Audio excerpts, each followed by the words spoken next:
Alright guys, welcome back to Strong Successful Male. So for today, I'm going to go over an email that was sent from a subscriber. It's from a guy, he is 31 years old, and he's going to share his story about events that happened about 8 years ago when he was about 23 years old, and this woman that he got involved with when he was at school.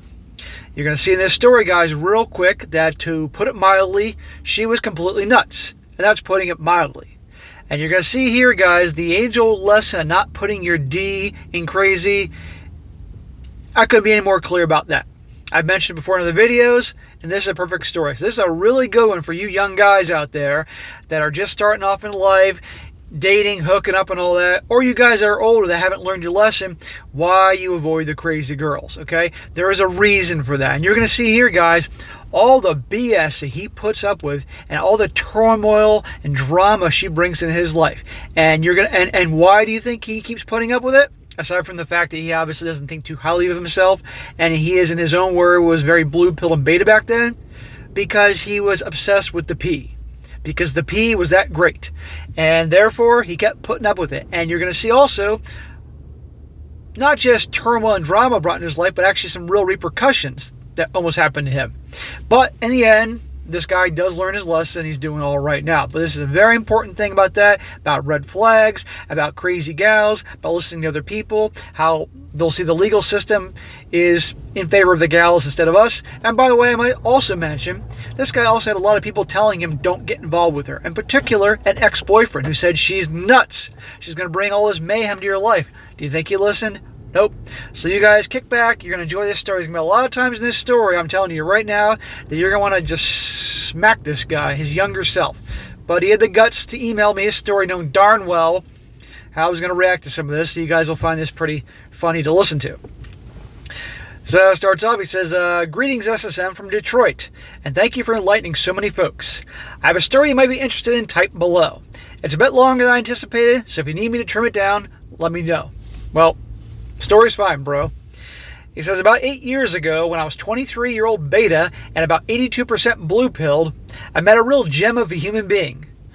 Obviously, he's being sarcastic. 82% blue-pilled? No. 100%, amigo. We can just call her Brooke. I met her at university, which most of us already understand is an exceptionally liberal enterprise. She was 19 at the time and studying nursing with a minor focus in basket weaving, more commonly referred to as gender studies. I was taking the prerequisites at the time, and one could be certain that I was indecisive, especially knowing that the modern college environment wasn't the greatest fit for me. At the start of the semester in January, I approached her in a class that we had and asked her for her number because she was a thorough note taker, and this gave me an excuse to get to know her. We end up talking, and not only a week goes by when we hook up. Okay, typical in college. This is the poster moment for don't stick your D in crazy. Right after that moment, she gave me this evil demonic look and asked, so we're dating now, right? Reluctantly, I agreed. What transpires is 8 months of hell. I discovered her dark, narcissistic side very quickly, from snide remarks to extremely condescending behavior. Bro, you hooked up. It's college. This is her time when she's riding the carousel, which obviously is what she does.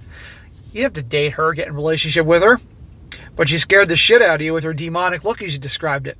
And watch, guys, what follows. But I don't think it was just that look. I think that you were enjoying the P, as you make quite clear in this story.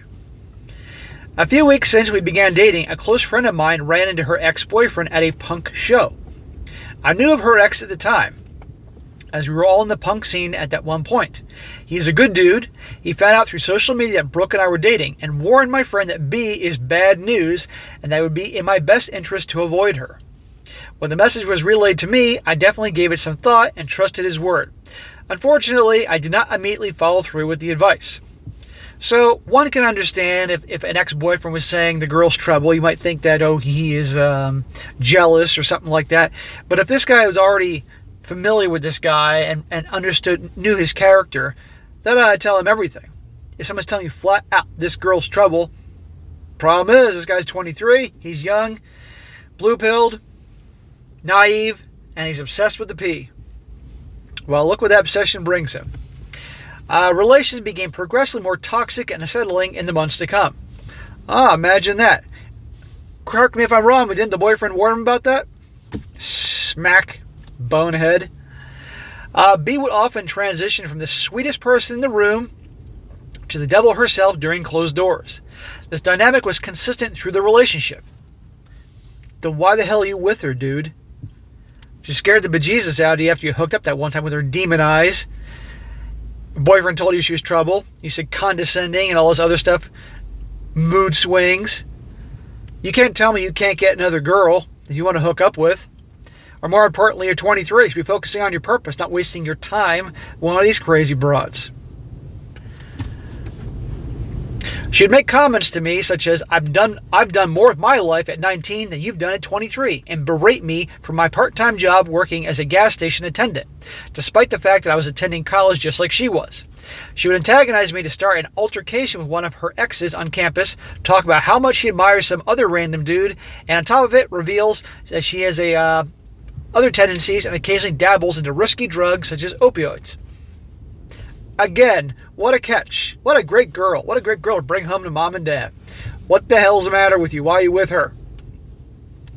And she's doing all this. I'm sure a lot of it is just her testing you to see what she can get away with. You're going to be mad enough to stand up to all her berating and all that crap. Or better yet, walk away. You've also often discussed the parental history of these winners. Her parents were divorced.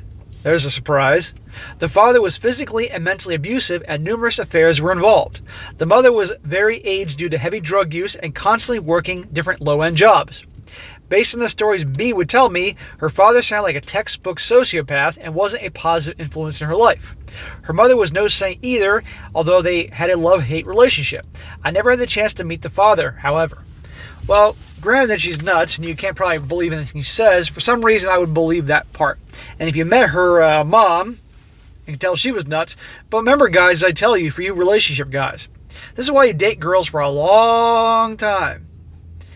And see what they're really like, as well as their family. Because if their family are screwed up, guess what? They're screwed up. And that's going to be your relationship. Because they will mirror and model their parents' effed up relationship. So this guy, another red flag and sign to bail. But does he bail? Nope. It's like he has a big sign on his head that says, please give me more shit. Please hurt me. During our relationship, it was no question that my roommate at the time, friends, and family did not approve of her. And that didn't tell you something, brother? Most of them noticed her toxic mood swings and tried to convince me to break off. Her ex eventually revealed to me the same pattern of verbal and physical issues. She had cheated on him numerous times and threw a glass candle at him during an argument. I believe him 100% because around that time she had threatened to burn down the gas station with me inside and attempted to twist my then fractured wrist when I showed up late to her house. What a great girl. What great girlfriend material. Smack. Hell's the matter with you, bro? The pee can't be that good, okay? I've had a lot of good pee in my life, and believe me, it can't be any better than that, and I didn't date crazy chicks. At this point, you and your viewers are wondering why I didn't run the hell away. Every time I told her I was done, she would beg and plead for me not to end the relationship, inducing enough sympathy in me to continue putting up with her BS. And the SEX was incredible too, so this was also taken into consideration, of course. Yeah, her begging and pleading obviously worked because you were blue-pilled back then and you were young, but I'm guessing it was the SCX which was the main driver of your decision-making.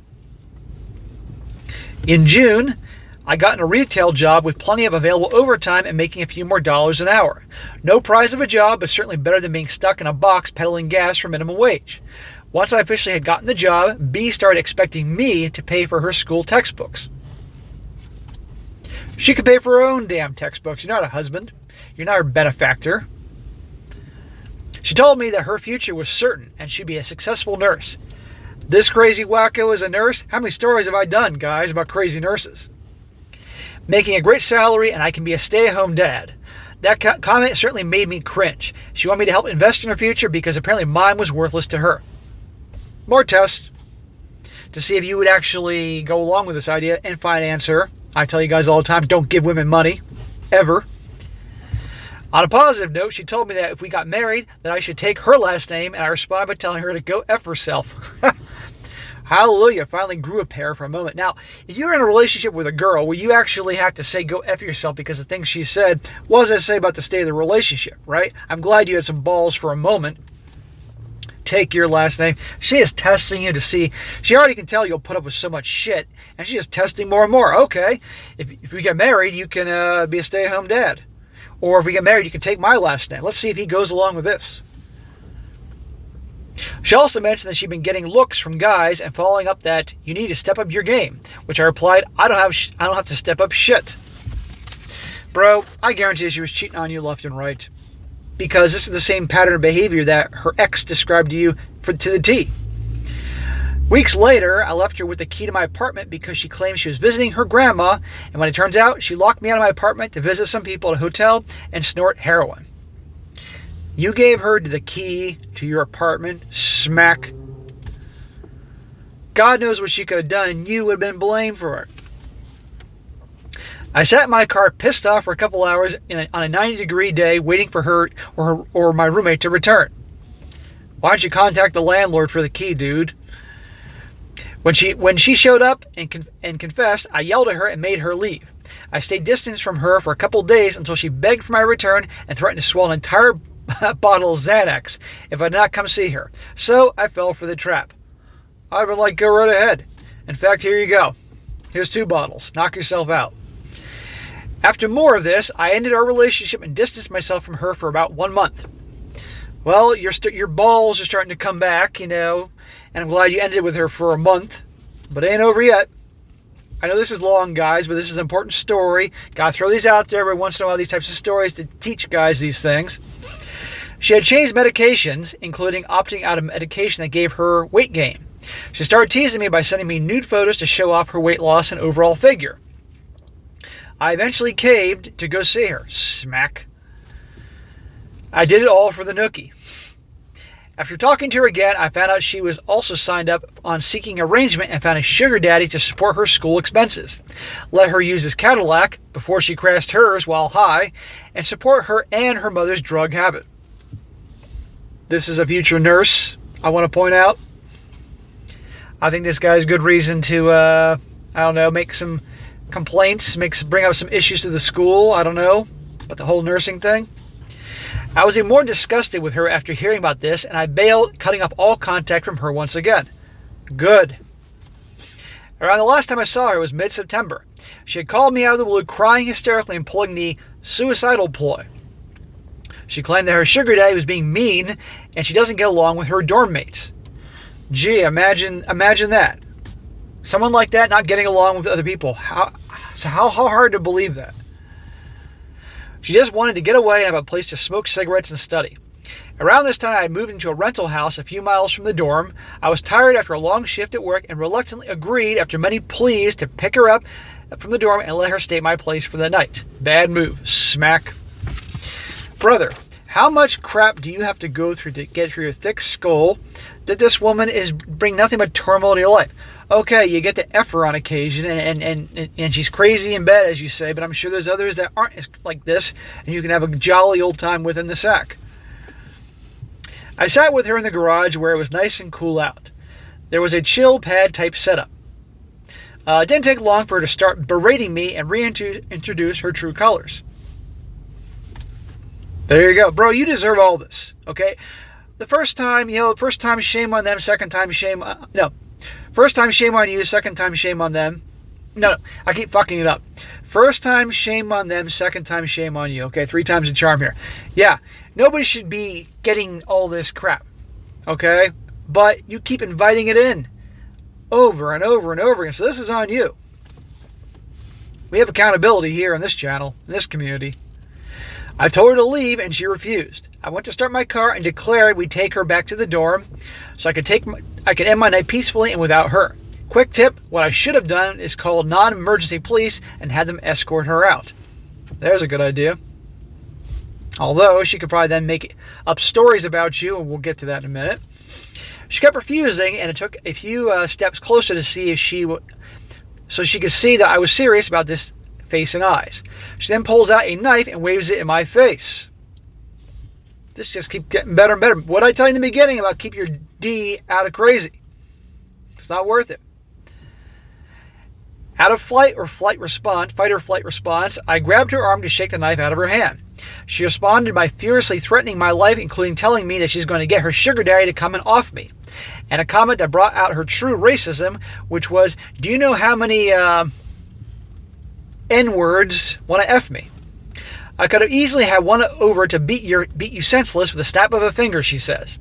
She followed up threats with some of her most sinister, disgusting, and heartless insults I've ever heard, including telling me to go off myself. At this point, I was nervous and in shock. Well, I can see you're definitely a little off because of all this. Remember Mr. White Knight Nice Guy? Every time she cries, you bring her back. What happens to nice guys? What happens to the White Knights? They get slayed by the dragon. My roommates weren't around at the time, unfortunately, so I had no witnesses. And that's a problem.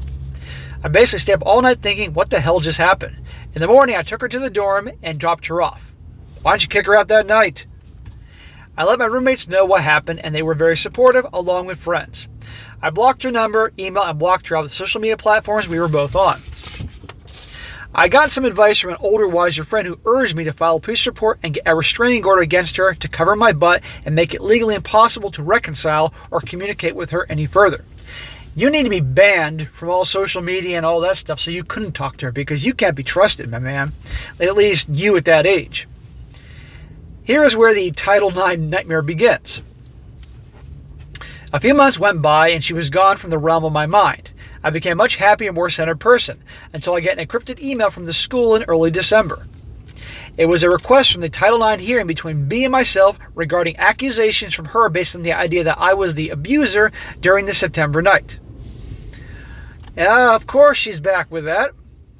And saying all sorts of things about you because, well, who would question? Remember how she's able to put on the whole waterworks and the sweet and innocent thing just like that? Here we go. I had meetings with faculty to tell them my side of the story, and I had a compelling and consistent case. That was all part of the pseudo-discovery phase of the ordeal. The actual hearing was scheduled for March. You had to wait that long? I spent time getting written statements from my exes, based on my character, my previous roommate who witnessed much of the dysfunction, and even gotten these statements notarized. I had all the audio evidence of threats she had made. He said Michigan is a one-party consent state for audio. So, he's got all these witnesses, written statements, audio, proof, all this stuff proving she's nuts, she's toxic, all this stuff. And do you think any of that's going to matter? Well, you're going to find out. The only thing B had to offer was a picture of a faint bruise when I grabbed her arm out of fear of being stabbed, and negative comments regarding my moods, character, psychiatric diagnosis, and basically observations that she was not even qualified to speak to. You should have went to the cops that night. When I was interviewed, I felt very cold and condescending response from the other side. There were two interviewers, one from a woman and another from two older beta simps. Two older beta simps that would believe anything she said. Before the hearing, I was presented with a thick packet of information disclosing her interview and mine. They included all of her inappropriate accusations and very little of what I had to say, including pertinent information. I found a student help group for issues such as these, and a fellow student who was studying law to help represent me. He was shocked when he met me and had the chance to talk with me face to face. Based on what he read from Brooks' statement, he assumed that I was the aggressor. His opinion quickly changed. Of course he assumed that.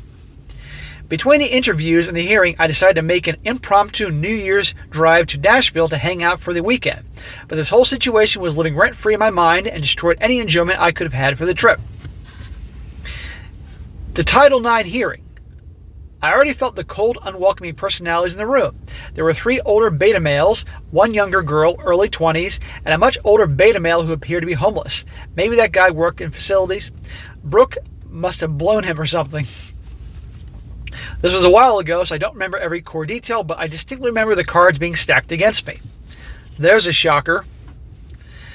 You have a 19-year-old female who gives off a Stepford child persona in public and gets exceptional grades versus a 23-year-old male who gets decent grades but not as exceptional. These people would barely let me get a word in to defend myself. I pulled out the notarized documents and they simply would not even look at them because you're guilty until proven guilty. They've already made up their mind. They see the crying girl. They assume you're the bad guy. Done.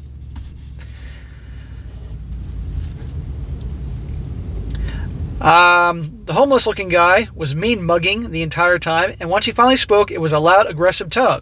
I pulled up my phone to replay the audio evidence of Brooke, and the clown sitting right across from me nearly yelled to shut it off and claimed that it wasn't pertinent in this case.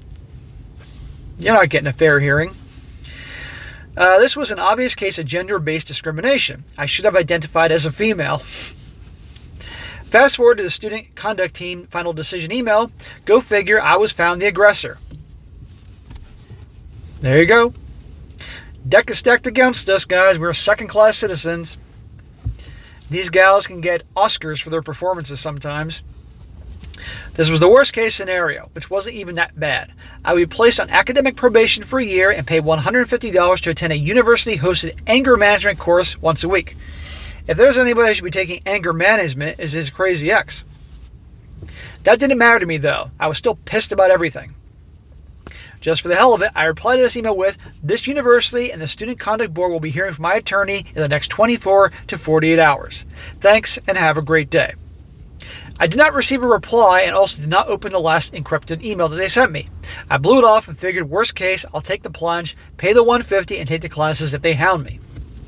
I hadn't heard a word from anyone else. I would constantly check my academic status, and it remained in good standing the entire time. How interesting. This makes me wonder whether or not I should have tried to file a lawsuit against the school just to show them that I'm prepared to fight back.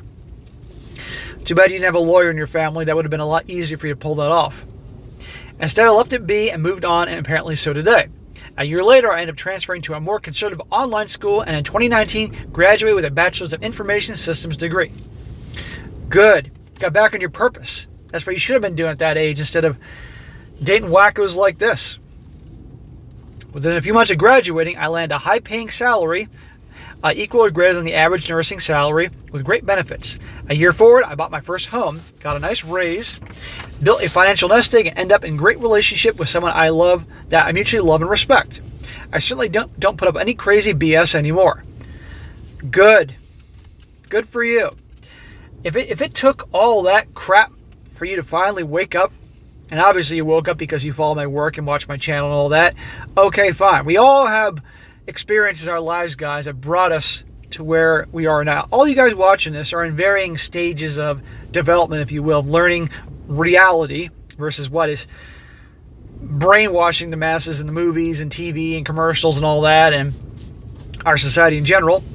But if it took you going through all that to get you to a better place, okay, good. Believe me, guys, I said this before, I've done a lot of boneheaded things in my past that got me to where I am today. And it didn't happen overnight. It was a series of events over years that got me wiser and wiser until finally the blinds were off and I saw things exactly as they are.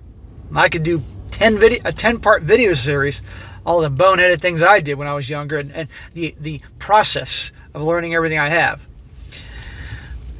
Says those days are behind me. Hopefully this story will enlighten and entertain many that are watching and listening. Oh, it will entertain many, brother. If I think of anything, the story exemplifies that there's a light at the end of the tunnel in times of darkness, and that also that modern bitches be tripping. Thank you. Yes, amigo, modern B words are tripping. I will say that. There are some good ones out there, but they are hard to find. They are diamond in the rough. I'm glad things are going well for you. You're doing well in your career. You're 31 years old. You got your whole freaking life ahead of you. Use all the bad experience you went through when you're younger to help teach others that you may talk to make sure you don't make the same mistakes again. No more of this white knight crap that you did when you were younger. Same as they are. Keep your D away from crazy. I mean, you're married, so I'm assuming that she's normal. I really hope that for you. And just keep doing what you're doing. And so I'm glad that you are doing well. I'm glad you shared the story. You knew darn well I was going to give you some shit, but, I respect you sent this, and this will help some guys. Even if the story helps one dude on some other part of the world that I never met, never heard from, then this was worth my time doing this for the last 24 minutes here. So appreciate you sending it. Thank you. All right, guys, that's it for today. Be sure to comment down below. Let me just think about this. Let this guy know what you think about this. Good, bad, and the ugly. And, guys, if you got a good story you'd like to share with me, personal story, good article, crazy story, I don't care what, something that I normally do in this channel, email it to me, strongsuccessfulmale@gmail.com. Just make sure you write out really well and give me time and I will get to it. And be sure to like the video, share with your friends, and subscribe. And I'll catch you next time.